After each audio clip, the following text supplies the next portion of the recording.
Kenya, my motherland. In this country, there was born a power woman and a powerhouse. My name is Miss Mueni, and this is my YouTube channel. Welcome.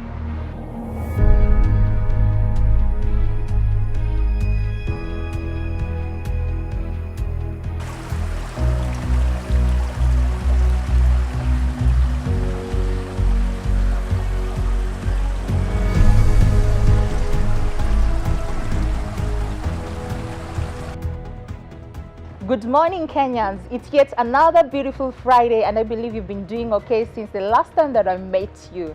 It's been a kind of interesting week, full of interesting events. And as you know, we are just celebrating the National Youth Week. And right with me is an interesting character that has been doing amazing things in this world, amazing things in this world. Mr. Roy Sasaka Telewa, and he'll be telling us what he's been doing for the youth. He's the president of the youth, by the way. But we are wishing that in the future that we have a young president in this country, just like Mr. Roy Sasaka Telewa. Thank you. Welcome on board, sir. Thank you so much. How have you been? I've been good. It's been a minute. It's been a minute, and I think I thank you for having me on this show, Miss Mueni. Miss Mueni TV. Miss Mueni TV. Thank you for that correction. Karibu sana. Thank you so much. So just in a nutshell, yes. How about you tell us who Mr. Roy Sasaka is? And since you are the National Youth Council, how about you tell us what are the projects that you're doing currently as the CEO of National Youth Council? So we just start with a brief introduction, a background of Mr. Roy Sasaka. Thank you. Yes.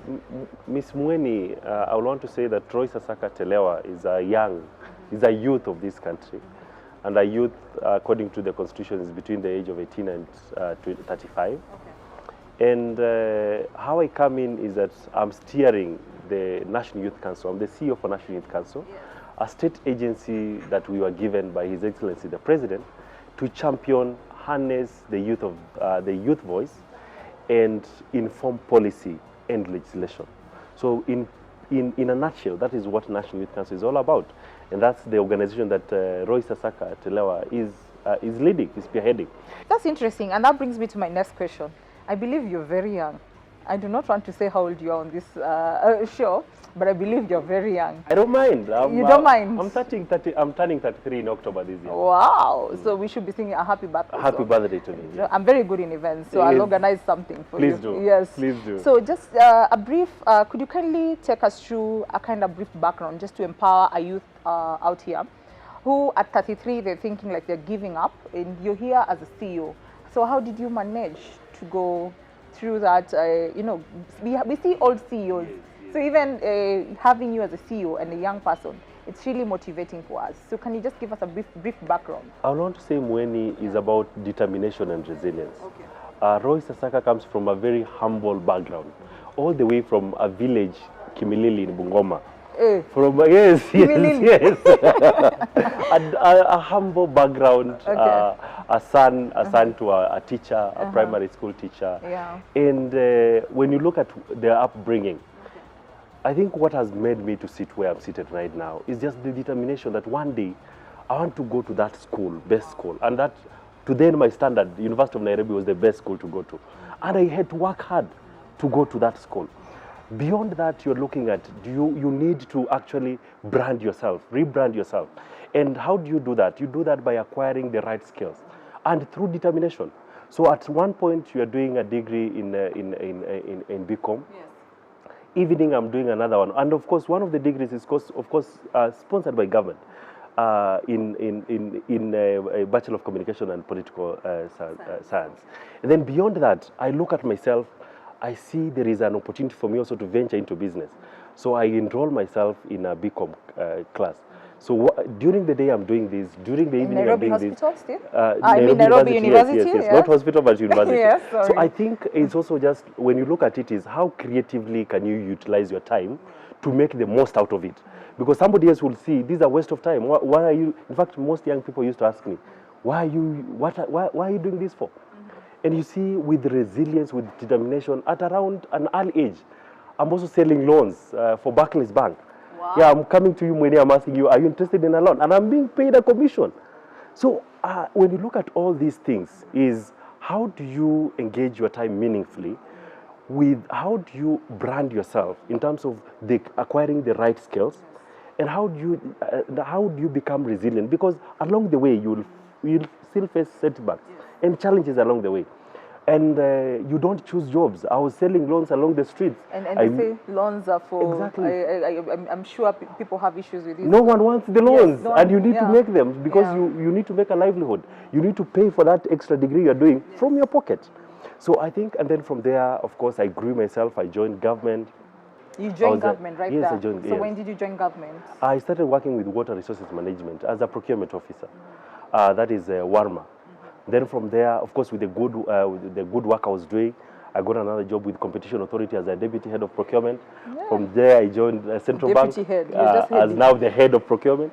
And now I'm the CEO of National Youth Council. Yes. So when you look at that transformational journey, it needs hard work from our young people. It needs you to be honest. It needs you also to love yourself and say you need the best out of the best. And you need that resilience and determination. And that brings me to my next question, just in the issue of getting to understand your background a little bit. So the youth of nowadays, they just want to do something today, and tomorrow they are doing the next thing. Quick things. So what will you tell them? Yeah? I want to say that when you're looking at the journey you're walking, quick fixes have never made anyone better.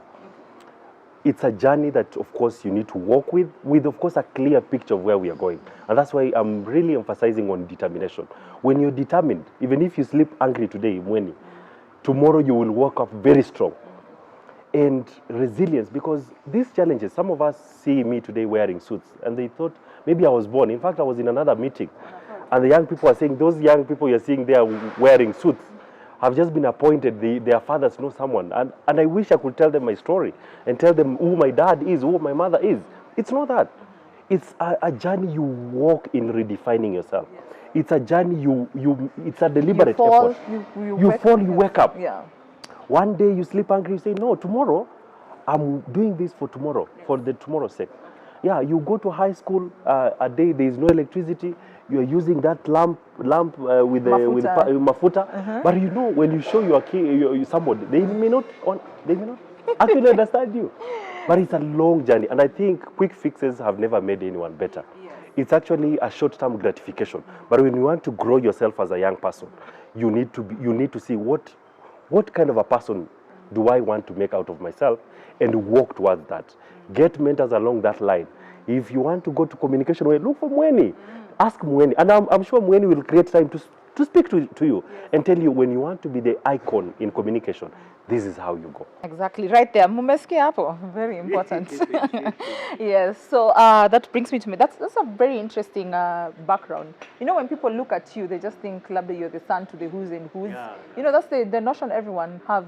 Omar, you know someone from this ministry. Yes, who has given you that job. Who has given you that job. And they don't know. Even me, when I was going for that job now as CEO, I was facing a serious board asking me, why should we give you this role?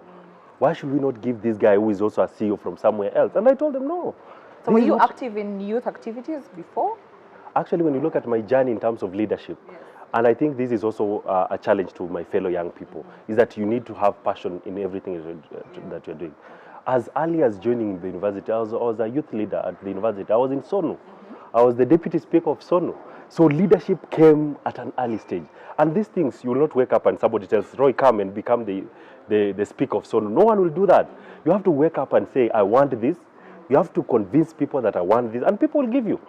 So I think it's a journey that you need to walk and okay. So what are the current programs that you're running? Because you seem to be a very great and interesting leader. And how are you keeping up the momentum? So when you look at our programs and at National Youth Council, you can highlight them in four thematic areas. We are looking at advocacy, which is our key pillar. How do you advocate for young people to participate, be represented, and their voice to be heard? And then you look at research. Are there issues in terms of research that are facing young people? Can we undertake this research to inform policy? And then, of course, you look at participation, which is actually anchored, which is actually the major reason why we have National Youth Council from Article 55 of the Constitution, for the state to create mechanisms for the young people to participate, be represented, and for their voice to be heard. And then finally, you look at issues of now engaging young people. So we are undertaking research in terms of to inform policy. We are doing advocacy, and advocacy in all elements, be it legislations that are focusing on young people, be it on policies that are focusing on young people. The youth voice must be heard. Yes. And then we're also looking at now the contemporary society, of course, Mueni. You've seen the issues of pandemic, COVID-19, where our young people are the greatest casualty. They have lost jobs. They have no mask, PPEs. So we've also come up with, of course, with strategic partnership with like KPC. We are distributing sanitizers. Yeah, I've seen with that. You're doing a good exactly. job. Yes. With strategic partnership like with Spread Truth Africa. We're actually distributing food to vulnerable youth and teenage mothers. With the scourge of teenage pregnancy, we formed actually a program, and which we are having a discussion with you, that I would want you even to join us, where we are having a discussion on Sawazisha Gumzo, in bringing this discussion at the family unit, at the community level, so that we tell each member of the family that is your responsibility, Mueni. If that girl does not have guidance and she gets pregnant, it's your responsibility as well. Because the problem affects us as a society. So at National Youth Council, we are doing all this in actually geared towards also issues that are rising, contemporary issues that are rising, especially affecting our young people. Okay. Now that you've jumped to the teenage issue with teenage pregnancy, I would want to ask you this question. Right now we have a teenage crisis, and you're seeing from different counties, different areas that we have so many teenage issues of teenage pregnancies. And who do you think is failing? Is it our parents? Is it the society? When you say who to blame, I think I will not be quick to say who to blame, but I think it's our collective responsibility and challenge as a society, starting from our parents, starting from our community leaders, and starting with all the youth themselves, and even the teenage girls. So I think it is something that we need to look at it as each one's collective responsibility. Because if I'm a dad and I'm not getting time to speak to my child, I have failed. But do you think the children nowadays want to be talked to? That should be another question. Or is it they are all no kind of situation? I think it's not the issue of the child to dictate whether they want to be listened to or to be talked to. I think as parents, as aunties, as uncles of these children, we need to make that conversation. We need to create time for that conversation. The reason why we are having teens not want to listen to us is because, first of all, we've not created time to understand them. We've not created time to speak to them. So you can't come back later and say, now I want to speak to you about teenage pregnancy, while you've not been there to speak to me about my health or my transition as a teen. But you know, back in the days, personally, my dad will not entertain seeing me sitting next to a man. What about your mom? What about your auntie? The issue is, what I'm trying to say is, I think the generation right now, the kind of generation right now, we are able to, they don't have that thing of boy-girl, child, girl-child relationship. So they just flow. For us, if you're seen with a boy next to the gate, it was an issue. In fact, you get up with bias. So not unless you have to explain. But this generation kind of right now, they are free to engage. They even have BFFs in, like, you can be my BFF, you know. They have this kind of relationship. So I tend to agree with you. As you're asking who to blame, I think also the fast changing technology is also a key contributor. And I think as a family or as a community, we've not been able to look at it and say, how do we mitigate or minimize the effects that these technology is also having on our But team. Technology is everything right now. So I think we need to either, and probably Dr. Ezekiel can guide us through that. you should have him to speak about the moral cop. Yes, the moral cop. Maybe he can guide us through that. But right now, apart from just having the teenage pregnancies, and I'm sure it's something that you're looking at, and you have maybe a program just like you have explained to see how we can curb the pregnancies and all that. The boy child also. Don't you think that at a scale of being young fathers, and we have, they're getting into the drug issues. So what are you doing as a CEO of young people to just try and guide them and bring them, what kind of programs are you doing? I think I like that it's coming from you, that it's high time we also look at the boy child. Yes. I'm happy that, because for a very long time, and no offense to that, we've been focusing, even when you're talking of teenage pregnancies, when you're talking of FGM, we are focusing on the girl child. Yes. We forget that the biggest person that we need to bring on that conversation is actually the boy child. So I'm happy that you have actually challenged us. When you look at our program in terms of Sawazisha Gumzo, our target actually is the boy child. As much as we want the girl child to be there, we want the program to be centered on the boy child. And we believe that if I'm a boy child and I'm empowered with information, I know that it's wrong for me to actually make this young girl, to enjoy her teenagehood by making her pregnant. I will be cautious. I will stop. I will actually not engage in that. And actually, once I'm not a willing party to that engagement, then we don't have teenage pregnancies. So when you look at our Sawazisha Gumzo, and when you look at our teenage pregnancy champions that the Kikaos that we're having, it's actually the program is under a Kikao platform. So is it in every county, or what happens? Yes, actually we are bringing in the government and the NGO world. We are running this program under the partnership of Spread Truth, and we are looking at how do we put this in all counties. So we've had these Kikaos in Tana River, we've had it in Meru, we've had it in Busia, Bungoma, Eldoret, Uasin Gishu, we've had it in Mombasa, Kilifi. So we are actually pushing it down to every county. Okay. And what we are doing is that we know with COVID, we cannot reach everyone, but we identify the champions, and we call them teenage pregnancy champions. And I want you to come in. Because I'm a champion. Yes. Of teenage pregnancy. Yes. Now that's what you're talking. Yes. Because when you look at the course of teenage pregnancy, it is actually a 360. Even the fact that the girl cannot access diapers is also, sorry to say, it's a motivation for them to engage so that they can get it. Yes. And that also informs the issues of transactional sex. So when you look at the causes, and as we champion the discussion, we also need to equip them with the right tools for them to be comfortable. And that's why we've also been doing this with AfriPads. AfriPads manufactures recycled pads. So as we have this conversation, we're also equipping our young girls with the recycled pads so that they're just safe and they minimize those causes of teenage pregnancy. Okay. That's good. Fair enough. Good answers right there. I think teenage is wide. If we get into it, wow, we may end up spending our whole time on that conversation. But this brings me to my next question. You're a very young man, intelligent, focused. What are the challenges you face as the CEO of National Youth Council? Thank you for the compliment. That's so kind of you. I think as a National Youth Council, we've come a long way. Challenges are there because, as you've said, even picking up from your conversation, our young people need immediate gratification. And that's why they will ask you, CEO, yes, you've done this to us, then what next? So when you sit there and you're doing all these nice things, of course you will get those young people who don't appreciate or buy into your vision and values. And you will get those challenges. And I think this is not only as a CEO of National Youth Council, but I think it's a challenge as us as young people. When I see a door has been opened for Mueni, instead of sitting with Mueni and asking Mueni, how do you empower me? How do you open this door for other young people? What we want Mueni out of that door.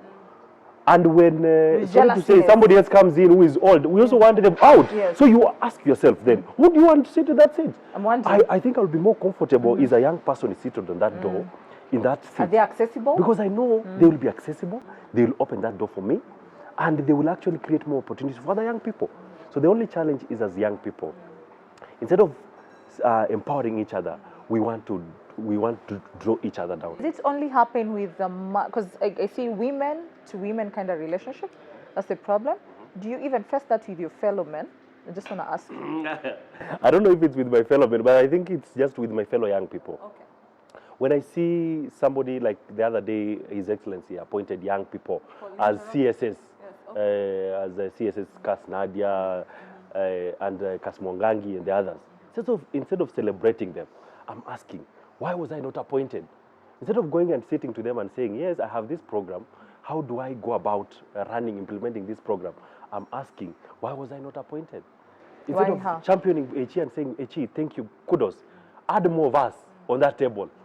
You are saying, why did you appoint only so you see, it's a challenge, and I think it's a mental challenge. But I think with this conversation, we will be able to grow out of it as young people and celebrate the young people that have been able to achieve and challenge them to empower other young people and create opportunities for other young people. Because when I see a young person appointed, I don't see a lot of excitement within the young people. But when you see an old person being appointed, and sorry to say, the young people comes up in arms.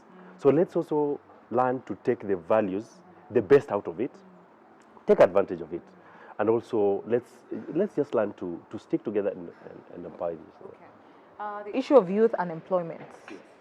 You know, that's where most of us have problems, because I get a lot of requests.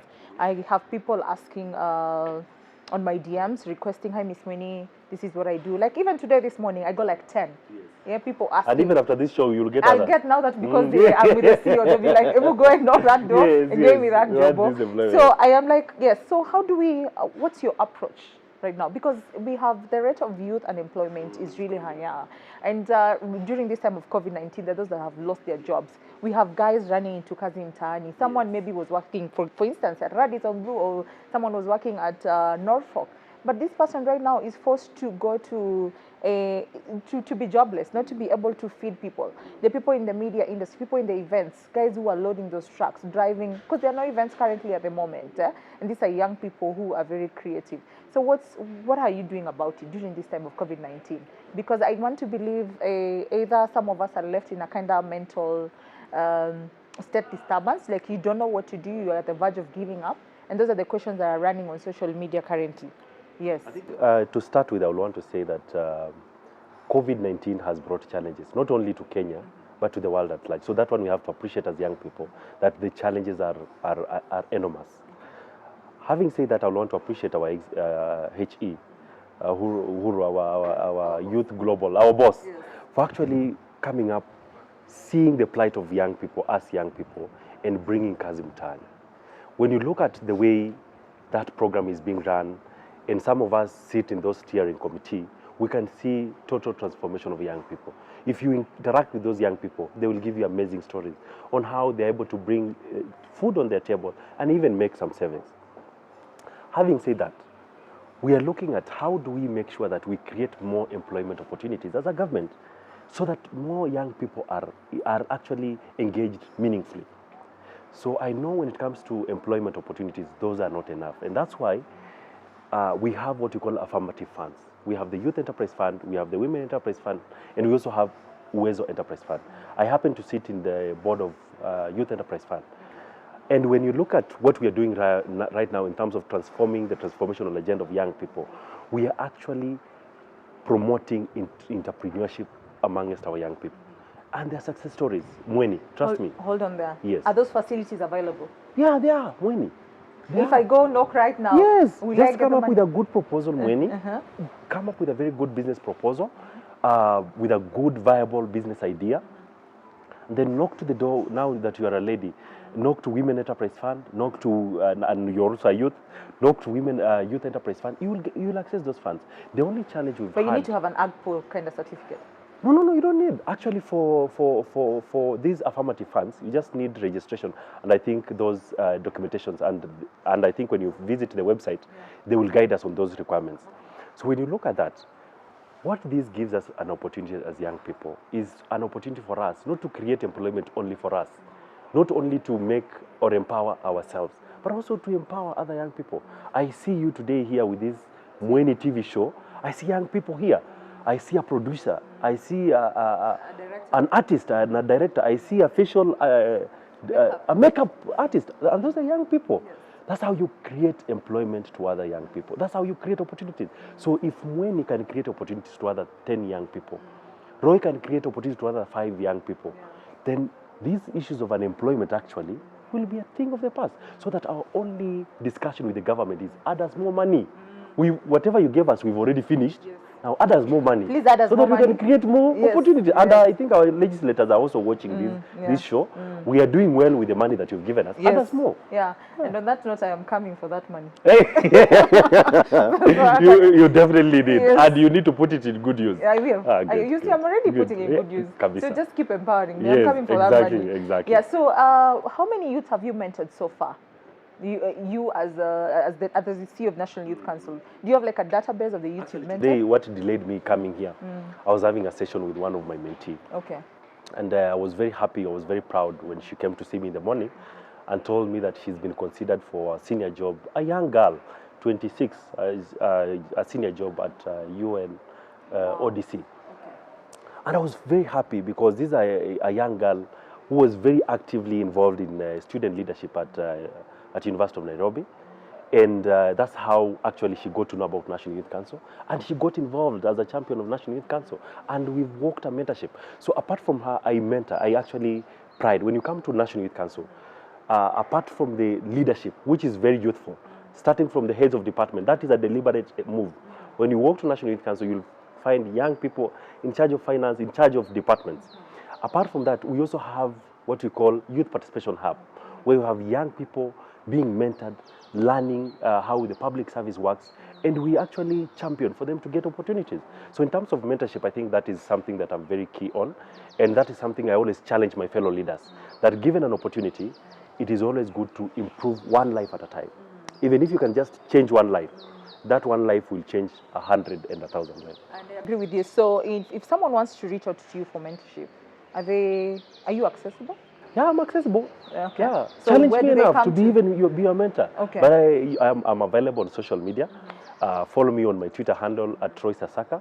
We are also available on our Twitter handle in terms of National Youth Council, NYC_Youth Voice, where we also have so many innovative products, by the way, that young people need to be aware, especially through your show. Yes. We have even just the other day. You're already a partner to this show. Exactly, yes. Exactly. Just the other day we Madam launched Director, what you call. I hope you're taking notes. Just the other day we were running food services virus challenge.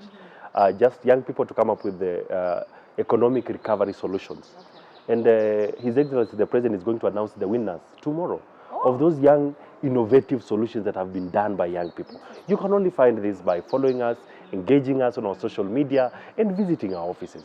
So it's a challenge to all of us. Hawa vijana wanasema hakuna kazi, pia wanafaa kukua serious na mtandao, si ndio? Bana, let me tell you, kwa sababu kazi iko. I think it is also just our mindset. Mentality. It's our mentality. If you say there's no work, you will never find any work. Yes. Trust me. But if you say there is work, you will actually find that work. And that work will not come looking for you. It is you to be innovative enough. It is you to come up with that idea, and it's you to pursue that idea. And once you have an innovative idea and you believe in it, other people will believe in it. So it's you, first of all, to believe in yourself and believe in your idea. And it's a very difficult time. Entrepreneurs, everyone. So what's your message of hope? Just to encourage them, give them hope, because you're a voice of hope to so many people. Yes. I want to say to my fellow young people and to the rest of us as a country, COVID-19 has brought so many challenges, not only to us, but to our families and to the extended larger population. When you want to look at the adverse effects, walk around, you will see. But I believe beyond that, we need to have what we call a collective responsibility.